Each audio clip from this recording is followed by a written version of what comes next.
Halo sahabat Hastin, nama saya Dr. Ihsan Ardina Labdini, saya spesialis mata dari Rumah Sakit Hastin, Rengas Dengklok. Ya, hari ini saya akan sedikit membahas mengenai apa itu katarak. Katarak sesungguhnya adalah proses degeneratif penuaan pada umumnya yang terjadi pada lensa di dalam mata kita. Namun, tidak seperti yang orang umumnya tahu, katarak tidak hanya terjadi pada orang dewasa, tapi juga terjadi pada anak-anak kecil baru lahir, bahkan sampai usia dewasa muda. Nah, hari ini kita akan membahas mengenai katarak yang terjadi pada usia dewasa muda ataupun anak-anak. Jadi, seperti yang tadi saya bilang, ada katarak yang terjadi pada waktu baru lahir sampai usia dewasa muda. Katarak tersebut bisa terjadi karena ada beberapa faktor. Yang pertama, karena faktor keturunan atau genetik. Kedua, ada faktor obat-obatan. Ketiga, ada faktor juga trauma mata. Keempat, ada faktor metabolik. Dan terakhir, faktor karena terpaparnya radiasi.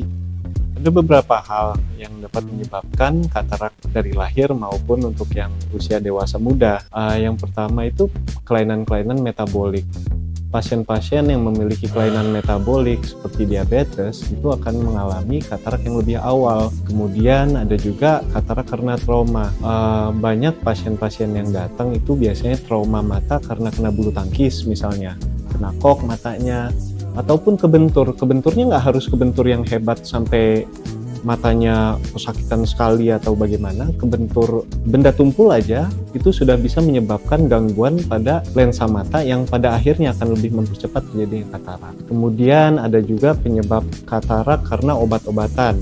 Nah, ini perlu hati-hati nih pada pasien atau teman-teman sahabat Hastin yang suka pakai obat sembarangan, khususnya obat-obat gelinu. Banyak tuh pasien-pasien di Rumah Sakit Hastin yang datang mengeluh usianya 45 tahun udah ada kataraknya. Saya tanya, ada riwayat penggunaan obat-obatan nggak? Ya dok, saya biasa membeli obat-obatan pegelinu di warung. Yang setelah kita telah dan pasien yang membawa ke kita obatnya didapatkan ternyata golongan-golongan hormon yang diminum. Kemudian ada lagi penyebab karena radiasi. Nah, ini sesuatu yang merupakan faktor utama yang terjadi di area Rengas Dengklok. Karena apa? Karena rata-rata pasien-pasien sahabat Hastin di Rengas Dengklok itu rata-rata pekerja, entah itu di sawah ataupun nelayan. Yang dimana radiasi utama adalah radiasi dari sinar matahari. Banyak yang keliru ketika membahas mengenai masalah radiasi, berpikir bahwa radiasi itu yang berbahaya itu dari handphone ataupun dari gadget. Sesungguhnya radiasi yang disebabkan dari handphone itu tidak seberapa dibandingkan radiasi yang disebabkan oleh matahari.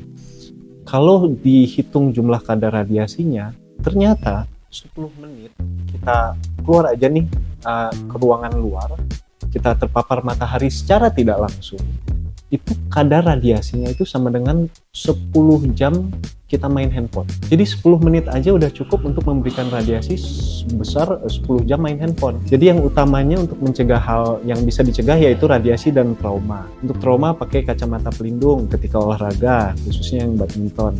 Untuk radiasi mudahnya kita pakai kacamata hitam.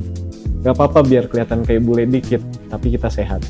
Oke, untuk gejala katarak itu nomor satu, keluhan yang paling sering muncul buat sahabat-sahabat Hastin yang kesini itu adalah mengeluh kalau pandangannya itu seperti melihat melalui kabut ataupun seperti asap ataupun awan ya. Kemudian ada juga yang mengeluh, dok, saya kenapa ya dok, belakangan ini saya kalau kena sinar itu mata saya silau. Nah, dua hal tersebut adalah keluhan utama di luar selain daripada penurunan penglihatan tentunya ya. Jadi dua keluhan tersebut itu mungkin lebih mengarah ke arah katarak.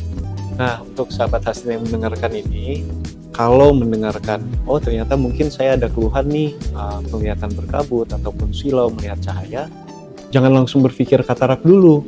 Nomor satu, datang dulu ke sini, boleh ke saya Dr. Ihsan atau sahabat saya Dr. Tri.